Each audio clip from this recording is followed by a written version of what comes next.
Oh, where's my clicker? Gotta get my clicker. Will everybody silence their cell phones, please? Thank you for reminding me. Whoa. Whoa, where'd everybody go? Oh, God, I need some water. No, I can see my notes. If I need my notes, I can see them well enough from the screen. Let me just grab a sip of water there. Okay, so the topic of today's class is who was Elizabeth Freeman and what makes her special. First, the who. Now, let me see what it is. Okay, Elizabeth Freeman was born into slavery in the farm of a Dutch farm in the Hudson River Valley, New York State. Her enslaver, guy by the name of Peter Hogeboom, I think I got that right, had a daughter named Hannah. And when Hannah married Colonel John Ashley of Sheffield, Massachusetts, Bet was what they called her. Bet became a wedding present to Hannah. Bet and we believe it was her sister Lizzie became a wedding present to Hannah and her husband John Ashley. And so they moved to Sheffield, Massachusetts, where John Ashley had a farm. Now, John Ashley was a very prominent. He was colonel. He served with the British Army in the French and Indian War. He was a decorated colonel. He was a lawyer. He was a very prominent. He was a landowner. He was a big influential guy in Sheffield.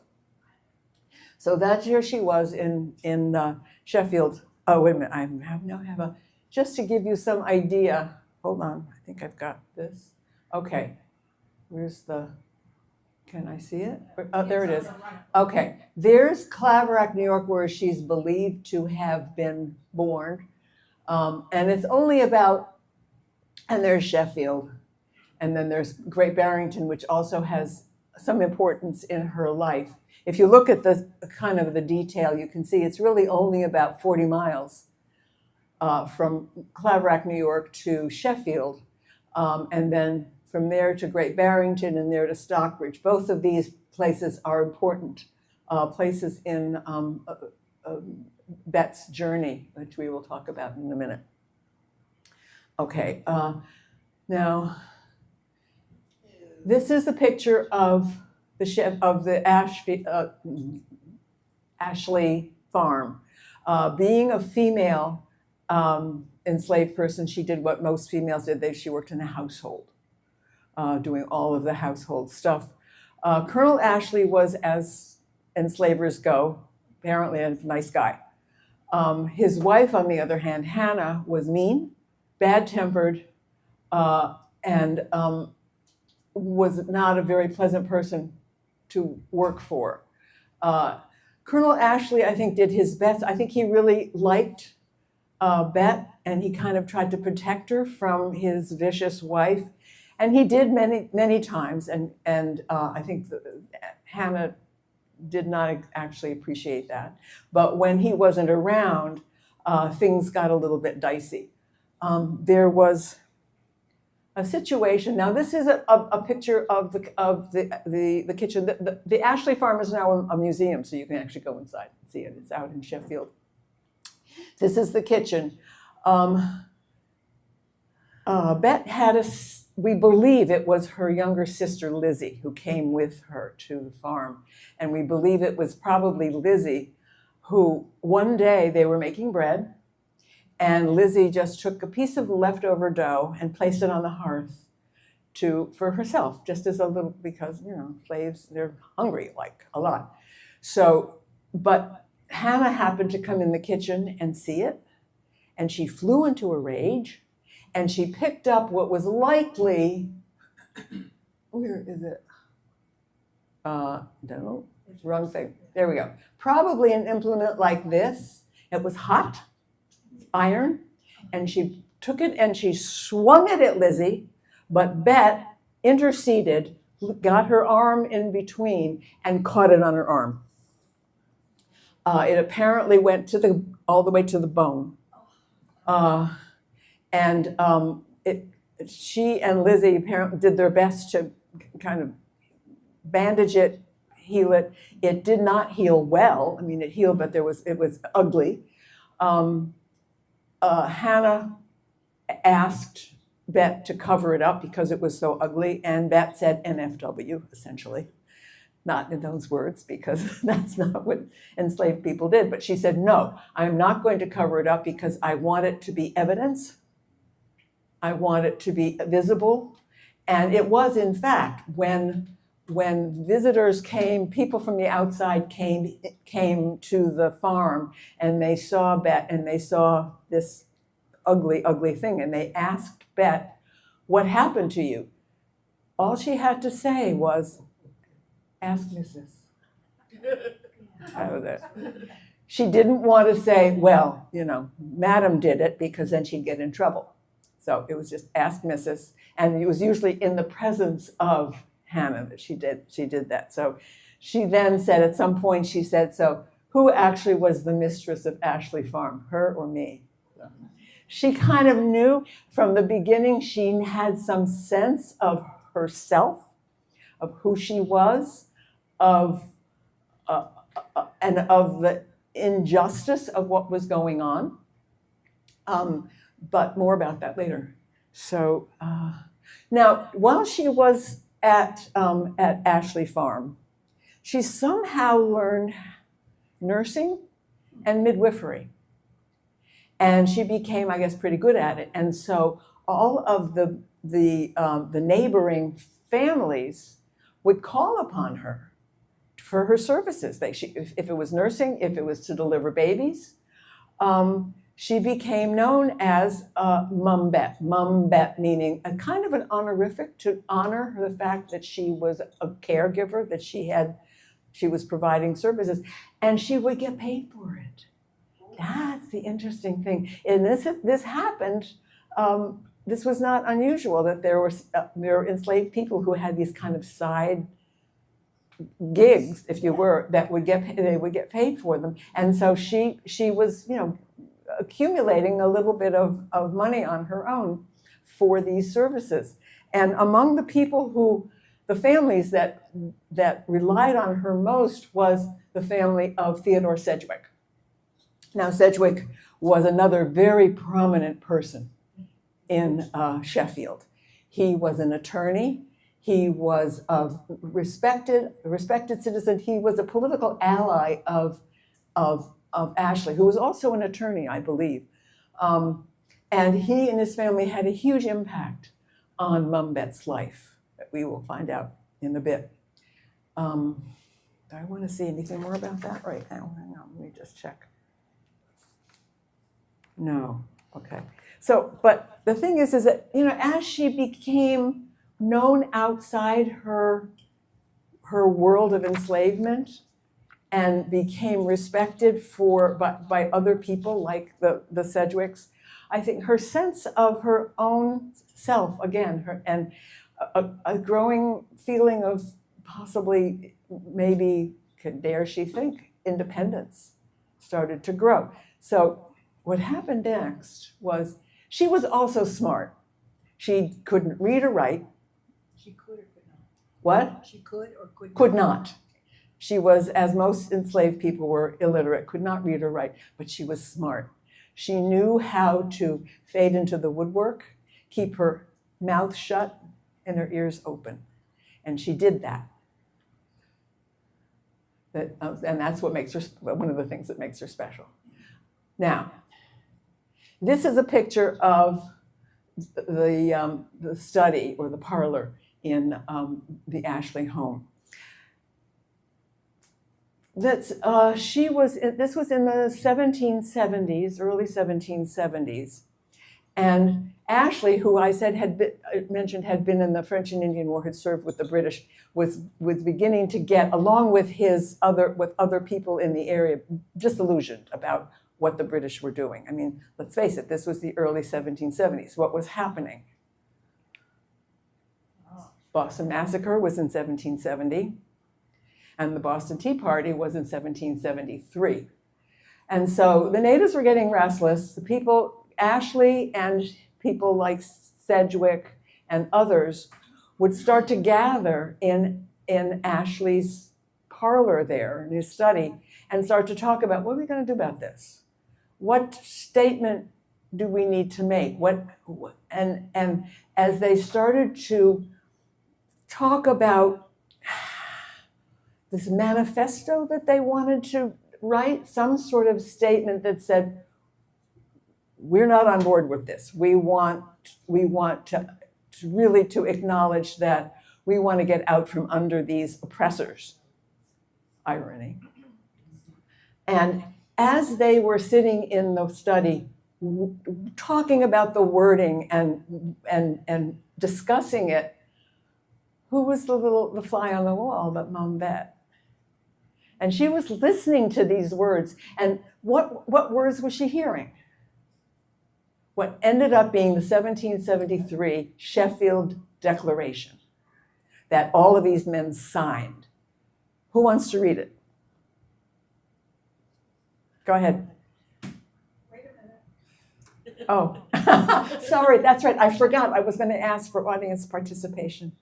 I completely forgot about that. Who's reading? That was, hold on. Resolved that mankind in a state of nature are equal, free, and independent of each other, and have a right to the undisturbed enjoyment of their lives, their liberty, and property. Thank you. Now, Mom Bet is hearing these words being tossed around, and and she's going, huh. Huh, okay, but nothing is happening at that point. At that point, records show that it was somewhere around here that she gave birth to a daughter. It's not clear who the father was, but some sources say it was a man who went off to war when the revolution started, to fight in the revolution and never came home. But she did end up somewhere in here having a daughter named, who was Little Bet or Betsy. Okay, fast forward, then of course there's the revolution, and that kind of is on everybody's mind. Fast forward to 1781. The war is over. Now, Bet was among those Sheffield residents who all assembled at the Sheffield Meeting House to hear two documents read. The first document was the newly ratified Massachusetts Constitution, and the second was the Declaration of Independence. She heard both of those documents read, and this time it wasn't just the people of Sheffield saying this is what we want. This was official. And so, who wants to read those? One and the other. Two volunteers. We need a volunteer. You want a second mic on? That's okay. Go ahead. We have Gail. Yeah. We hold these truths to be self-evident, that all men are created equal, that they are endowed by their Creator with certain unalienable rights, that among these are life, liberty, and the pursuit of happiness. Now, who wants to read the Massachusetts Constitution, the document that is governing everyone in Massachusetts? Official. Who's got? Over here, we've got Judy. Oh, no, we have, okay. Article 1, all men are born free and equal and have certain natural, essential, and unalienable rights, among which may be reckoned the right of enjoying and defending their lives and liberties, that of acquiring, possessing, and protecting property, in fine, that of seeking and obtaining their safety and happiness. Okay, great. Okay, so she hears these words read. Oh, what do you think she does? The very next day, she gets up, she walks away from the Ashley farm. She gets up and walks away. She walks likely about 5 miles to Sedgwick's house. knocks on the door. They let her in because they know who she is. She's been their nurse and their midwife for all of these years. But she goes straight to lawyer Sedgwick and she says, I heard that paper read yesterday that says all men are created equal and that every man has a right to freedom. I'm not a dumb critter. Won't the law give me my freedom? She makes the case. And what do you think he does? He agrees. He says, here we have a constitution, and let's do a test case. This makes a good test case, but if just a woman, chances are not good.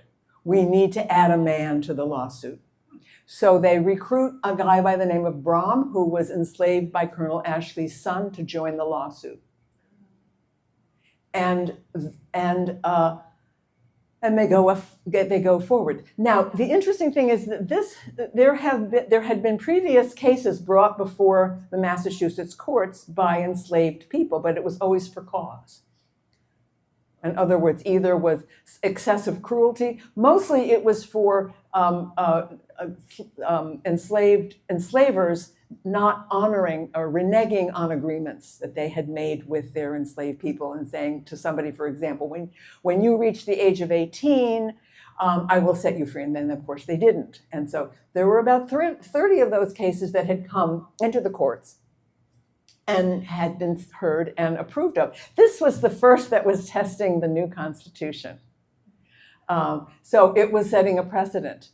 So here's what happened next was in May of 1781, Colonel Ashley was served with something called a writ of replevin, which was an order to recover property. It's like, this doesn't belong to you, we're trying to recover your property, otherwise known as Bet and Brom. He refuses. Wait, say that again.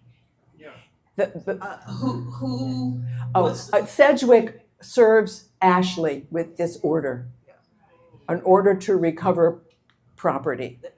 In other words, give it. You don't own it, give it back. Ashley was served this writ of replevin. Okay. Saying you don't own this property? You don't own this, you no longer own this property, you have illegal property, give it back. And he refuses. So at that point, the case goes to the Barrington Court of Common Pleas. Now, this isn't Great Barrington. This is the site of the court. This is not the building, but this is in Great Barrington, the site of where this case was heard. A jury of 12 white males rules in favor of Bet and Brom. And they're awarded immediate release, and Ashley is ordered to pay them 30 shillings each. I don't know where that comes from. And court costs. So they are free. This is precedent setting. This does not, at this point, end slavery in Massachusetts. It just sort of starts the process of other enslaved people going, and starting to go to court. There are many enslavers who continue to hold slaves, but they started to realize that this was becoming financially untenable because they were engaging in a practice that was essentially indefensible. So they knew that the clock was ticking on this. So many of them went ahead and freed their slaves, and others enslaved people also went to court to sue for their freedom. So by 1783, in Massachusetts, slavery was virtually abandoned. It wasn't, I don't think, officially abandoned, but through all of the court cases, pretty much slavery was gone in Massachusetts. I think the 1790 census showed no enslaved people in Massachusetts. The interesting thing is that everybody said, well, Massachusetts was the first state to abolish slavery. Yeah, but it was apparently also the first state to enslave people. So yeah, interesting. Massachusetts doesn't like to talk about that. Okay, so Now, what happened to Bet and her daughter Betsy? I'm assuming was kind of also part of this afterwards. Colonel Ashley immediately offers her a job, saying, "Well, come and work for me as a paid servant." And she went, "No, not working for you." But the Sedgwicks offer her a job, and she accepts as kind of the head, I don't know what they call her, the head servant or something or other. But so she goes to work for them, and then they all move to Stockbridge, where she works for 22 years as a respected member of the household.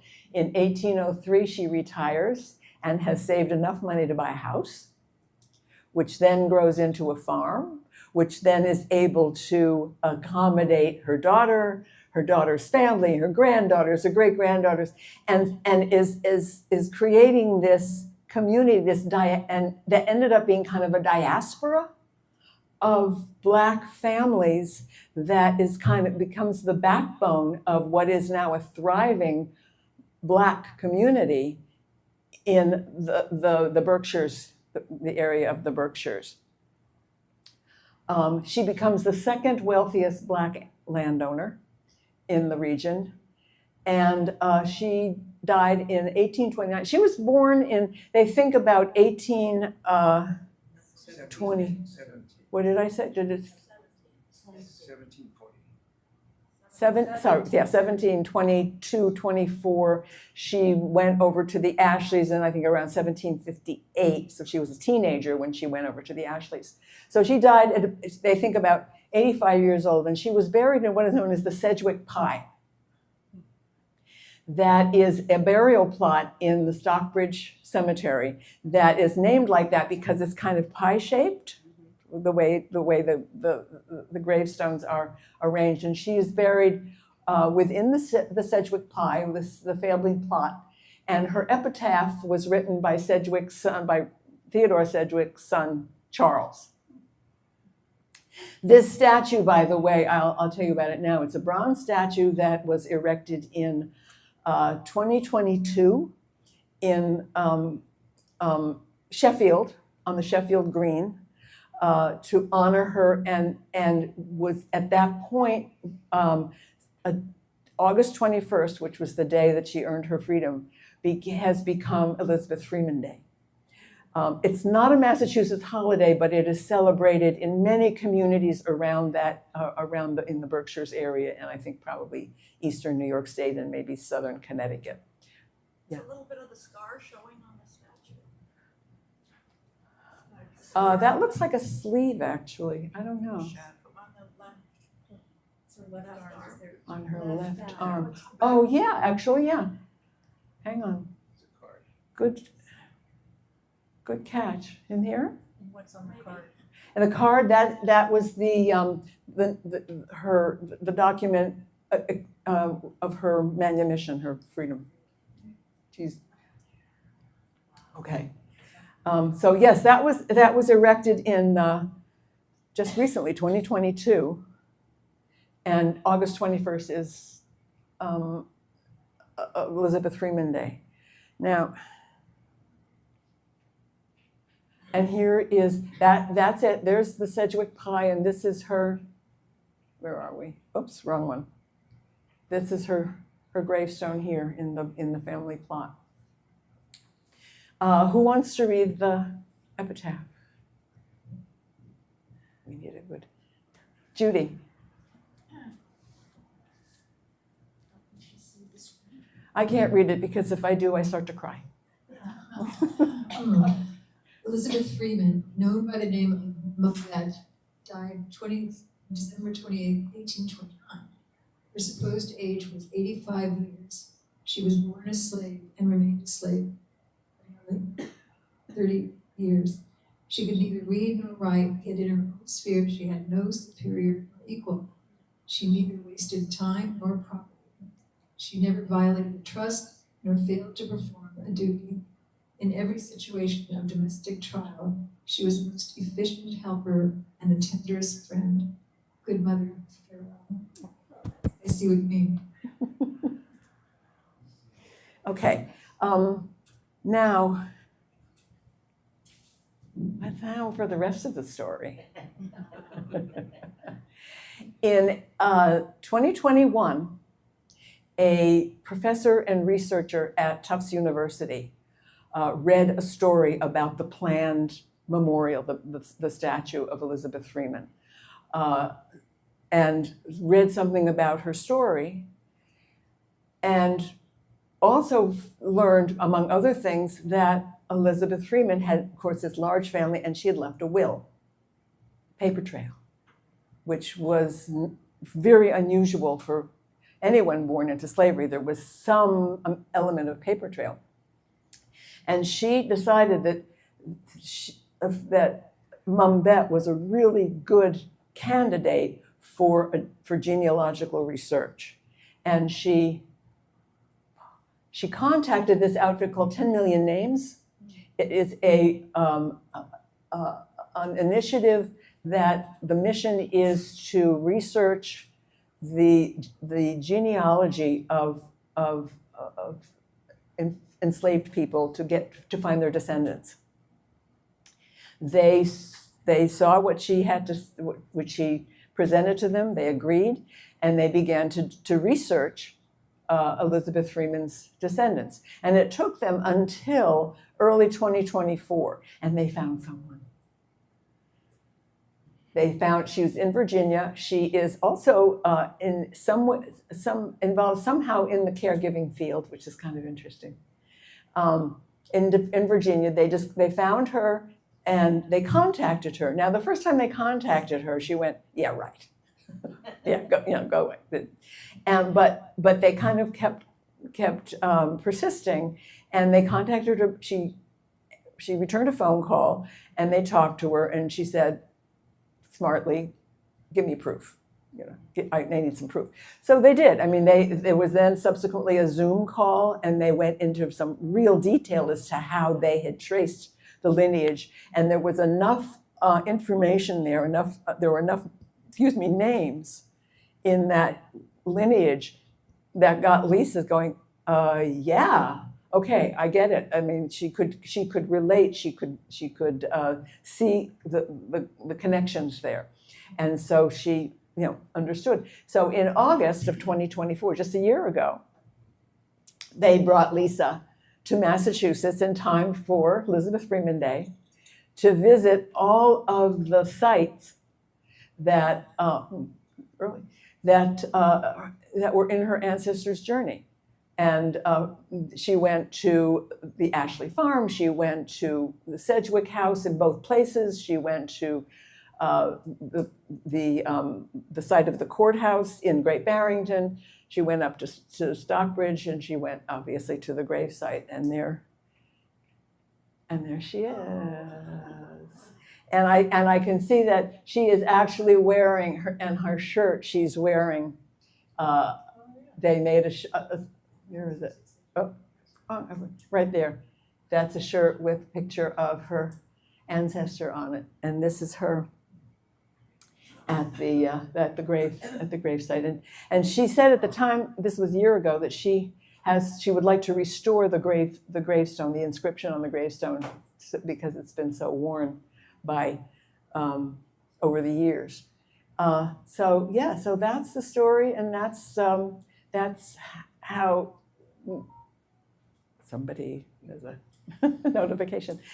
And that's kind of the end of the story, except that I end it with just a wonderful quote by Elizabeth Freeman. I'd love somebody to read that.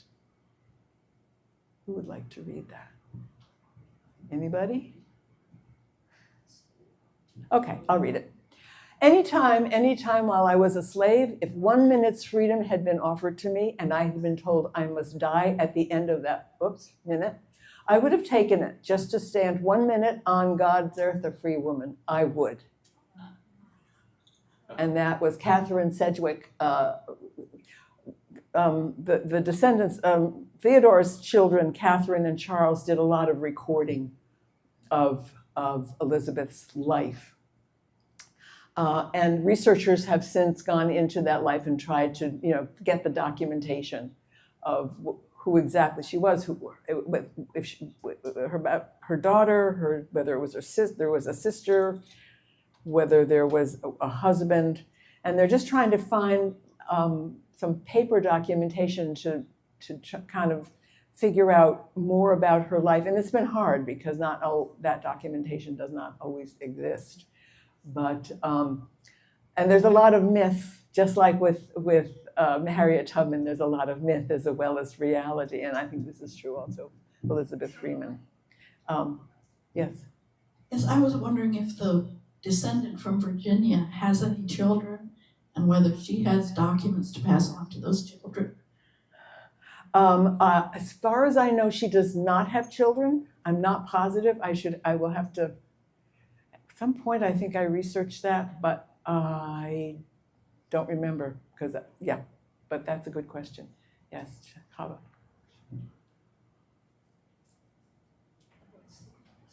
We can actually probably put the lights on. But wait, I want to look at another slide. Sorry, okay. Could you put up the slide, the previous slide, please? Yeah. So I noticed something really interesting. The little stones on top of the memorial stone. Yep. I only know that as a Jewish custom, putting stones on a gravestone. So I don't know, does anybody else do that, or? Yeah, I think it has gone beyond Judaism. I know in Salem, when they have, in the Witch Memorial, when they have, which is essentially just a stone wall along which are stone, like, I don't know, just stones hanging, like shelves, hanging all around the stone wall, each one of them commemorating someone who died in the witch hysteria. And there are always stones. Little people leave little stones on all of those. So yeah. Pass this down. He doesn't need it. Yes, no, give it to them. How did you become aware of this whole story? I read a story in the Boston Globe. This was, I don't know, it was more than a year ago, because I gave this presentation in Bishop White Lodge. It was, I think, in the winter, not this past winter, but the winter before. And somewhere before that, all I get is like the headlines, the Boston Globe headlines. I don't get the whole Globe, but this was in there. And it piqued my curiosity, so I started to dig, and then I contacted probably Libby. I don't know if you were involved yet, Susan. I went, yeah, I think I'd like to do this. So, yeah. Wait, other question? Yeah, through my contacts here, Cathedral Village. Wait. Can you hear me?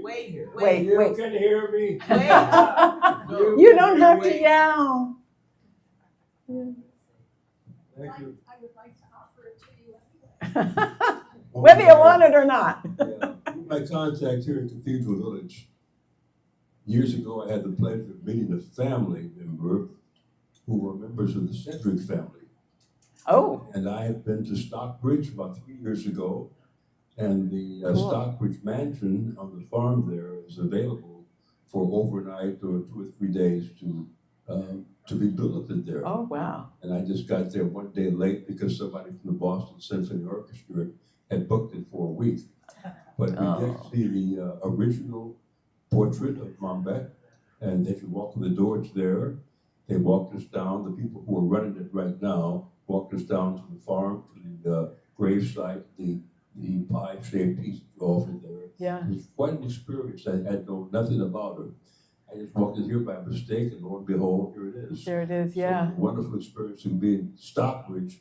Just walk on down to Wow. the mansion there, the Yeah. farm. Wonderful. Very, very interesting piece. Yeah. This is one of those stories that it just captures the imagination, and who knew? I mean, really, it just kind of came out of nowhere, and at the time, that this started to blossom. I think the governor of Massachusetts at the time was Deval Patrick, the first black governor of Massachusetts. And he said, no idea. I had no idea. So yeah, it's amazing about. Anyone? Yes. I wonder, just a second. Hold on. Okay. I think I can probably put the lights on now. I wonder if that Sedgwick family in Massachusetts is related to the Sedgwick, we have Sedgwick Street in Mount Airy. Huh? I wonder if I there's a wonder. relationship. A good question. I honestly don't know. But yeah. Is that it? Short and sweet? Okay, guess we're done. Thank you, everybody. Thank you for your attention.